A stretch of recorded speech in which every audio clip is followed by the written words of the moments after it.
amados, estamos aqui mais uma vez e voltando aqui ao assunto, né? Nós continuamos aquilo onde paramos, o vídeo anterior sobre a questão dos selos, né? E também aqui nós falamos não apenas dos selos, mas também das trombetas, né? Os 7 selos e as 7 trombetas. E nesse momento há uma manifestação muito forte ainda, né? da Babilônia, chamado biblicamente, que é a estrutura pesada da religião, né? Ou do sistema religioso. Na verdade, há uma guerra contra o sistema religioso, tanto dos cristãos genuínos com relação àquilo que é errado, quanto também do anticristo para poder no futuro desacreditar, né, e destruir o sistema religioso, que em algum momento será impedimento para ele ascender ao poder. Mas nesse momento nós vemos que Apocalipse trata dessa Babilônia como a grande meretriz, né? Então nós vamos seguir em frente agora, o estudo hoje. Nós vamos falar um pouquinho sobre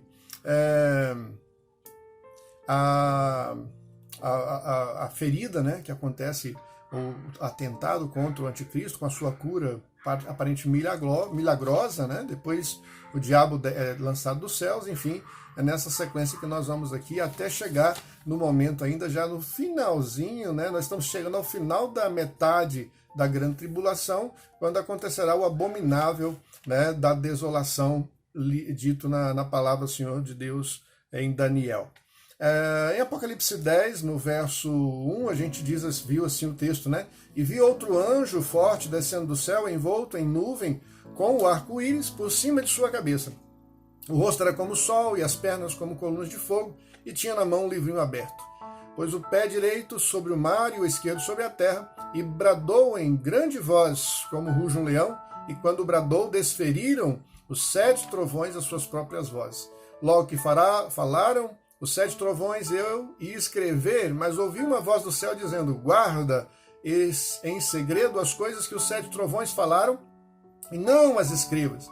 Então o anjo que via em pé sobre o mar e sobre a terra levantou a mão direita para o céu e jurou por aquele que vive pelo século dos séculos, o mesmo que criou o céu e a terra, o mar e tudo quanto nele existia. Já não haverá demora, mas nos dias da voz do 7º anjo, quando ele estiver para tocar a trombeta, cumprir-se-á então o mistério de Deus, segundo ele anunciou aos seus servos, os profetas. Bom, o primeiro detalhe que nós vamos ver aqui é que após esse momento, a abertura desse livro, né, de revelação, fala de um mistério, né? E que seria esse mistério? Bem, segundo alguns especialistas, e aqui a gente está vendo alguns biblistas da área de interpretação de um modo geral milenista, né? William MacDonald, por exemplo, é um escritor, e Arthur Fartas também acreditam que o mistério de Deus está relacionado com o plano, né, de Deus de castigar os malfeitores, ou seja, de punir com juízo a terra os pecadores e encaminhar Jesus Cristo, seu Filho, ao reino. Tá? É interessante notar que tem um outro autor também, Arnold Fruchtenbaum, que é da opinião de que o teor do livrinho, diz ele no seu livro, numa citação dada a ele por outro autor, o teor do livrinho tem natureza profética, principalmente de profecias referentes ao período central e à segunda metade da tribulação. Nós já estamos, então, saindo da primeira metade. Aqui o anticristo ainda está se levantando, está se firmando, perseguindo, né, organizando as coisas, mas acontece um episódio aqui que é a ferida. Em Apocalipse capítulo 13, que é justamente quando o inimigo, o anticristo, se manifesta, é elevado, né? Tudo começa quando ele é levado à posição de líder mundial. Olha, vamos ver aqui o que acontece. Ó. Vi emergir do mar uma besta que tinha 10 chifres e 7 cabeças. Sobre os chifres, 10 diademas, e sobre as cabeças nome de blasfêmia. A besta que vi era semelhante ao leopardo, com pés como de urso e boca como de leão. E deu-lhes o dragão o poder, o seu trono, grande autoridade. Então vi uma de suas cabeças como golpeada de morte. Mas essa ferida mortal foi curada, e toda a terra se maravilhou, seguindo a besta.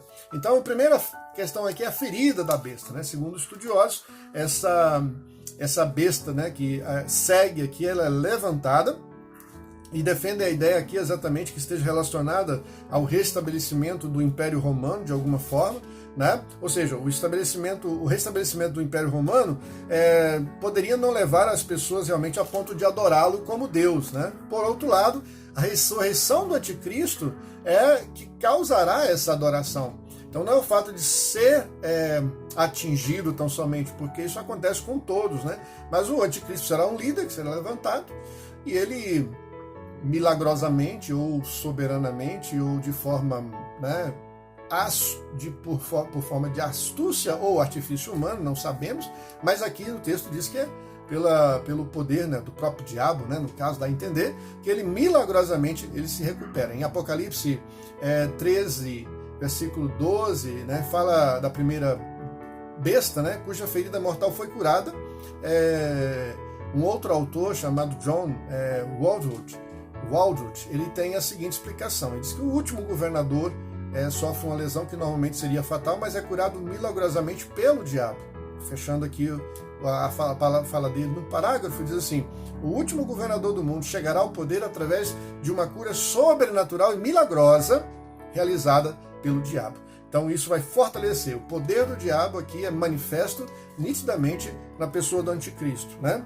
E por quê? Porque o diabo é denominado príncipe deste mundo. Foi o próprio Jesus que declarou isso em João capítulo 12, verso 31. E ele tem exercido o seu poder aqui na terra. Quais são as habilidades do inimigo, principalmente o poder que ele tem para exercer aqui na terra? Primeiro, ele tem poder, exerce poder na política, né? Influenciando as pessoas através das principados e potestades, né? Na área física também ele tem essa habilidade de poder tocar nas pessoas, gerar enfermidade. A gente vê isso através da feitiçaria, através também dos processos de cura que o Espírito Santo de Deus faz na vida de pessoas que foram atacadas, né, na vida física da pessoa. Os anjos do Senhor também, ele tem poder entre alguns anjos, no caso caídos, né, demônios para servi-lo, e também ele se manifesta também com poder, né, na vida da igreja, interferindo e perseguindo. Aqui em Apocalipse você vê, por exemplo, que em algum momento será feito isso. Ou seja, quando o crente morre perseguido, a perseguição foi promovida, toda a artimanha foi perseguida. O próprio Jesus foi alvo de um plano de Satanás. O problema é que existia um plano maior, né, por acima de tudo, e que o inimigo queria desviá-lo da morte da cruz, queria que ele fosse morto de outro jeito, queria que ele não cumprisse a palavra, queria que ele fosse envergonhado, que ele pecasse, mas ele seguiu o plano de Cristo, de Deus, né, do Pai. Então ele cumpriu o plano, mas o diabo estava o tempo todo ali, astutamente tentando destruí-lo, tentando mudar. Ele queria que ele fosse morto, talvez apedrejado, envergonhado por outras formas, mas nunca, jamais cumprir o caminho do Gólgota, né?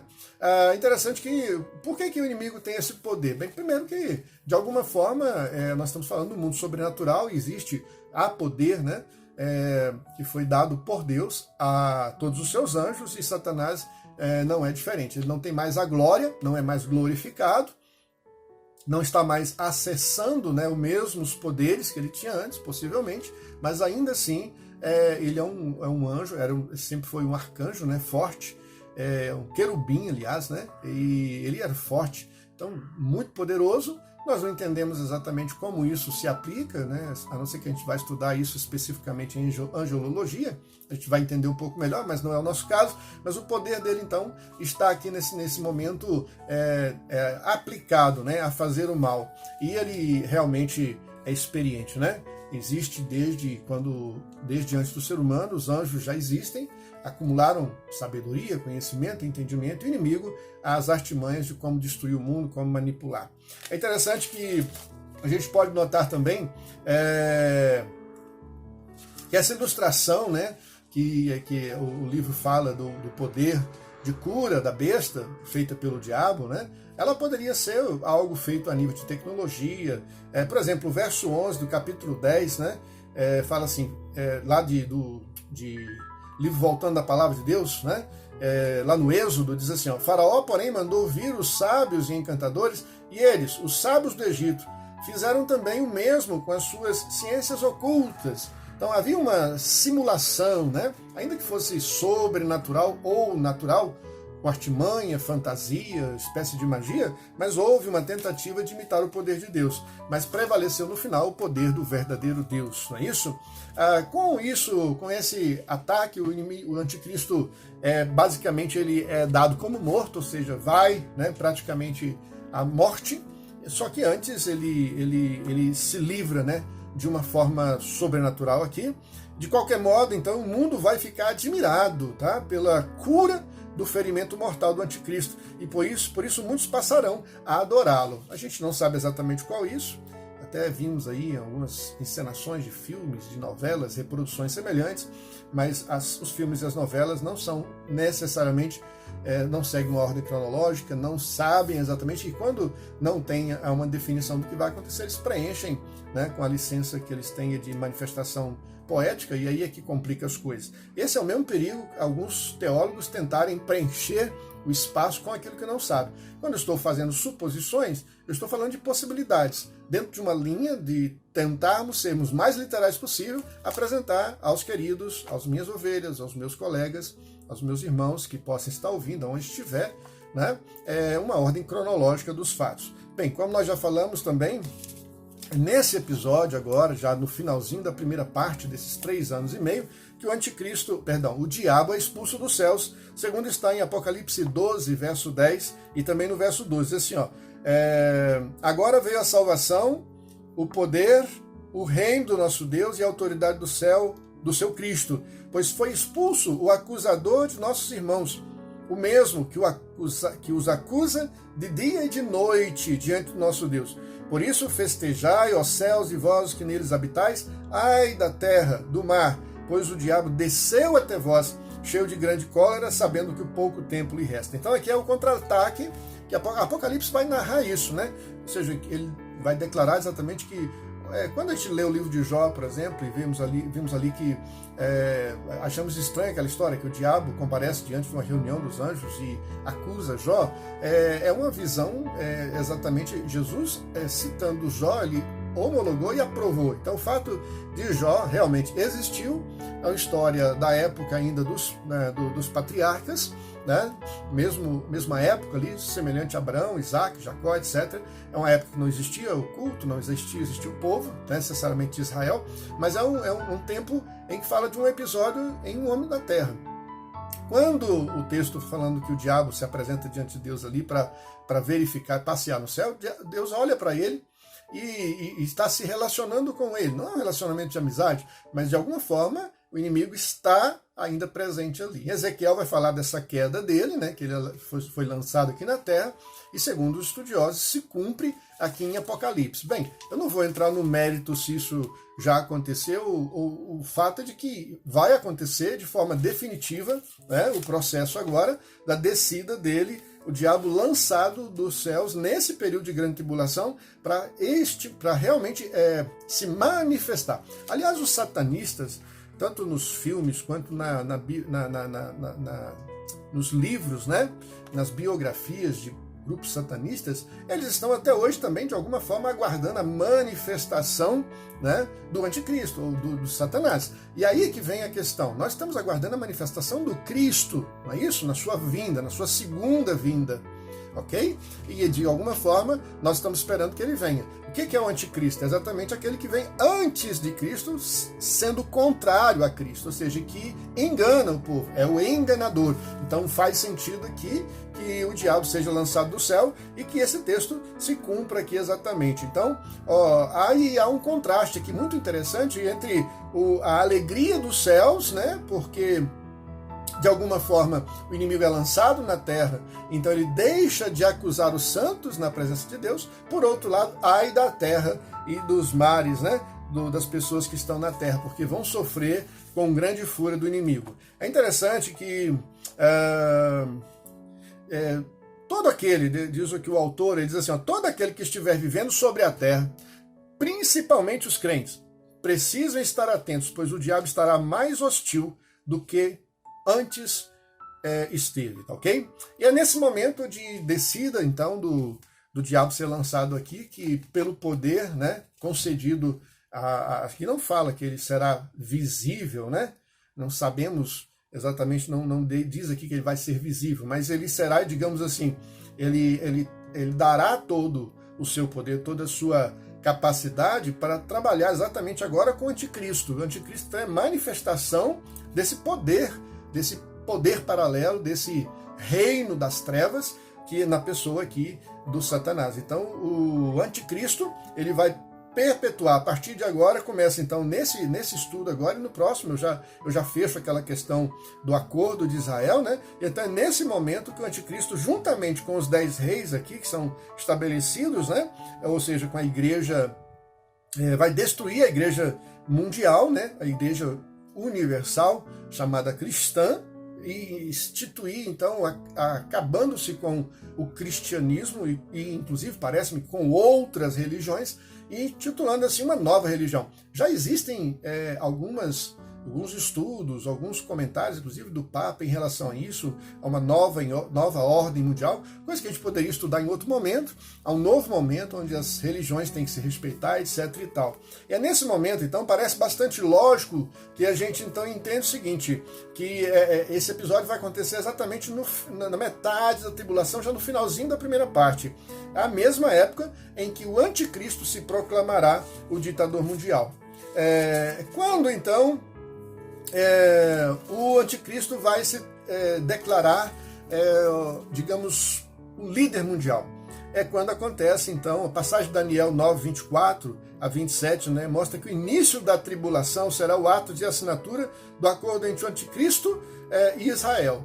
Então aqui nós temos agora, basicamente, só esse mais o próximo vídeo, ainda na primeira parte da grande tribulação. No final do primeiro período de 3 anos e meio, agora o anticristo, então, agora está mostrando as suas caras. Bem, o diabo foi lançado do céu, né? Ele agora está totalmente protegido pelo seu Senhor, e aqui há a manifestação, inclusive, da trindade satânica, né?